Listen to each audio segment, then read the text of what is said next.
The Whistleblower and the President's Right to Present a Defense. That is the piece by my man Andy McCarthy, who is, of course, at National Review, also Fox News contributor. He joins us now to tell us what's going on. Andy, how you doing, my friend? I'm doing great, Buck. How are you? I'm good. All right, so let's get into this, because I've been talking about this for a while. That there's a concept here of the right to confront your accuser, and then there's the actual specific law of when you have a legal right to confront the accuser. Can you just kind of walk us through here the differentiation between, whether the whistleblower as a function of law needs to testify versus whether in a fair process set up by the Congress the whistleblower would in fact testify?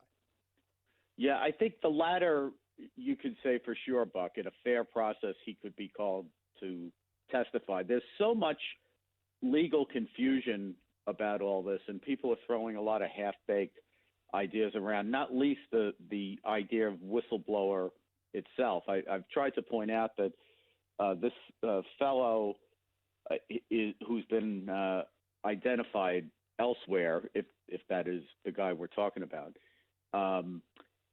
he's been called a whistleblower, and maybe in some sort of descriptive, non-legal sense, he's a whistleblower, like a common usage sense of that term.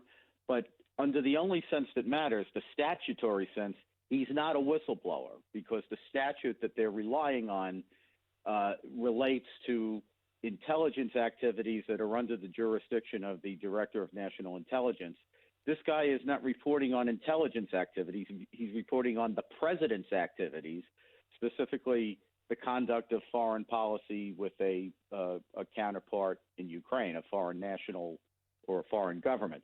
That is not what's covered in that statute. So he's not a whistleblower, even though the Trump intelligence community decided to treat him as one in an abundance of caution. So he doesn't even qualify for whistleblower status and under the law.